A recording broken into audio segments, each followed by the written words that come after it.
Okay, students, this is a quick video to show you how to make a symbol in Adobe Animate. A symbol is a very handy thing. It is like a magic box that holds an animation that you've created, so you can then reuse it over and over again in an overall product you're making. I've got a very simple example here. A goofy green face, and you can see I've got 20 frames and just one layer here in the timeline. In order to make a symbol, what you have to do is copy the frames of your animation. And if you have more than one layer, you're going to want to make sure you copy all the frames you want in all the layers that you have. What I'm going to do is click on the first frame, and then I'm going to hold the Shift key down on the keyboard and click on the last frame. And you can see by the blue highlights it has selected all of the frames. And if you're copying an image, normally you would do Control-C to copy, Control-V to paste. In Animate, when you're grabbing frames, you want to make sure that you instead go to the part of your selected frames, right-click the mouse, and choose Copy Frames. And then what you do is go up to Insert and New Symbol. And a window is going to open up on the screen. Give your symbol a name. In my case, it is a goofy face. And remember, a good coding practice is to always give your file names or your object or sprite or whatever names no spaces and no special characters if you can avoid it. Just use camel case or use an underscore between words in your names.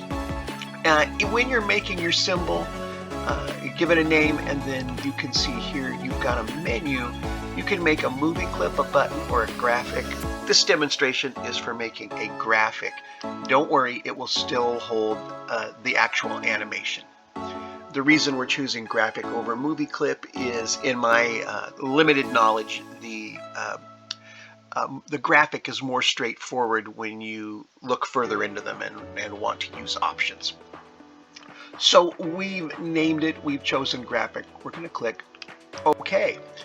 And now what you've noticed is a new window, a new stage is opened up. You can see you've got a whole new thing of layers here that are empty, and it says Goofy Face. The name of the symbol is right up here.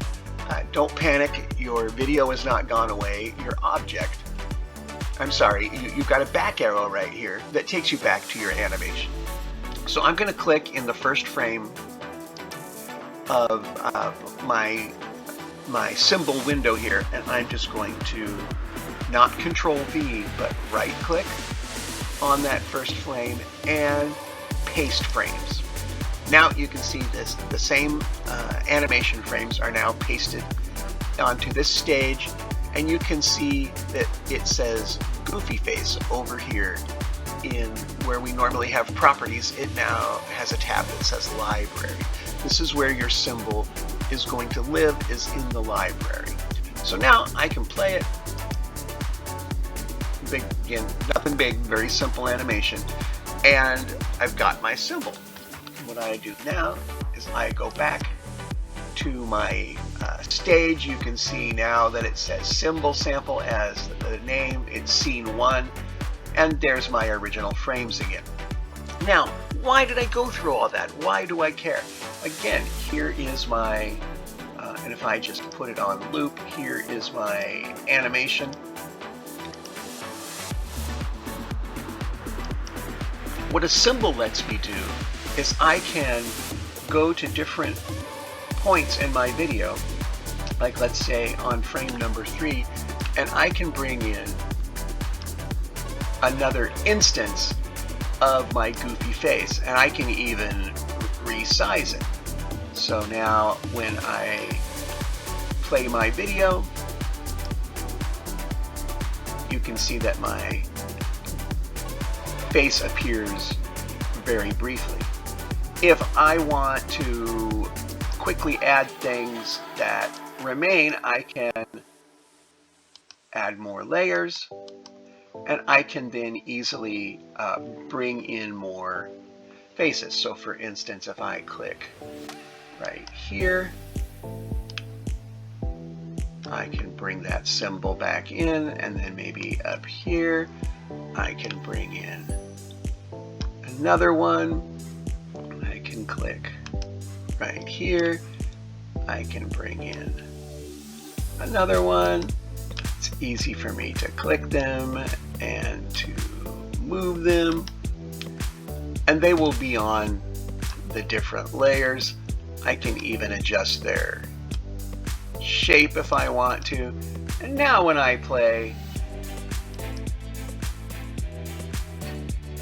you can see I can now get multiple symbols moving along with my animation. This makes it very handy to reuse a clip like our walking animation. It makes it very easy to make multiple instances of whatever is your clip. You can make one bouncing ball, and then all of a sudden you can have as many bouncing balls as your animation requires. Students, this was a very quick introduction to symbols in Adobe Animate.